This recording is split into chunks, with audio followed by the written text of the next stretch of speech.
someone messaged me and said na nagsalita na daw ang nanay ni Losa Mat, yung kabayan natin na OFW vlogger sa Saudi Arabia na nagbigti. At ang sinisisi din niya ay si story ni Juan.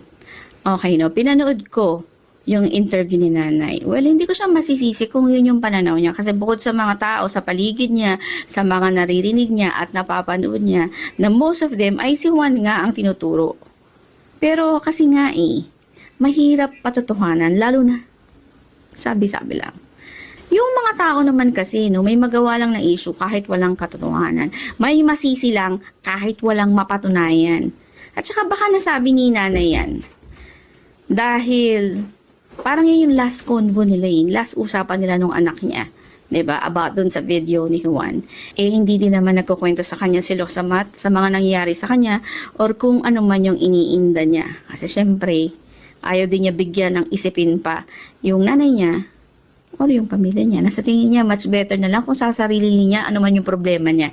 At yan actually, no, ang nakita kong rason bakit tuluyan siyang bumigay. Kasi wala siyang outlet Wala siyang support system. Kasi kung may family member siya at kaibigan na alam talaga kung ano ang nangyayari sa kanya or ano ang sitwasyon at iniisip niya, for sure, may aagapay. Pero mukhang wala Kaya hindi kinaya.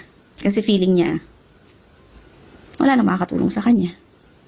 Again, hindi ko masisisi si nanay kung yun yung pananaw niya. Pero wala pong may gusto sa nangyari. At wala pong matinong tao na maghahangad ng kapahamakan sa kapwa niya. And I hope wag kayo basta-basta magpapaniwala sa mga sulsol sa paligid niyo, lalo na sa mga vloggers na kesyo.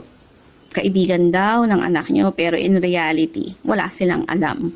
Tsaka asan sila noong mga time na mas kailangan sila ni Losa Mat? Diba? Wala.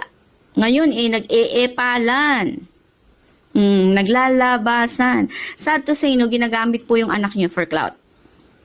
By the way, mga kabayan, no, mga kasopaw, hindi sa kinakampihan ko dito si Juan, ha? Doon lang tayo sa reality. Doon lang ako sa sensible. Kagaya nga ng sabi ko dun sa first video ko about this issue, ay definitely may mas malalim na dahilan si Losa Mat. Bakit? Mas pinili niyang manahimik na lang forever. At marahil siya lang yung nakakaalam nun. And if ever man meron siyang mga close friends na alam yung totoong nangyayari sa kanya, kung ano yung sitwasyon niya, hindi nila ilalabas yun. Mas pinili na nilang hindi magsalita kaysa bigyan ng kahihiyan yung kaibigan nilang pumanaw na. Kahit ang masaklap nito na yung sisi ay napunta kay Juan. Nagbasa lang ng letter yung tao at ewan ko ba bakit ang dami pa rin kumahagat at naniniwala na si Juan ang dahilan ng pagbibigti ni Losa Mat. Kaloka. Hindi mailabas yung totoo. Wala kayong mablame. Kaya ang pinagdidiskitahan nyo si Juan para lang mabigyan ng context yung pagbibigti ni kabayan. Siyempre nga naman, di ba? Para mas juicy ika nga. Sa title pa lang na OFW vlogger bumigay sa depression dahil sa isang vlogger din. O, di ba? Clickbait na agad.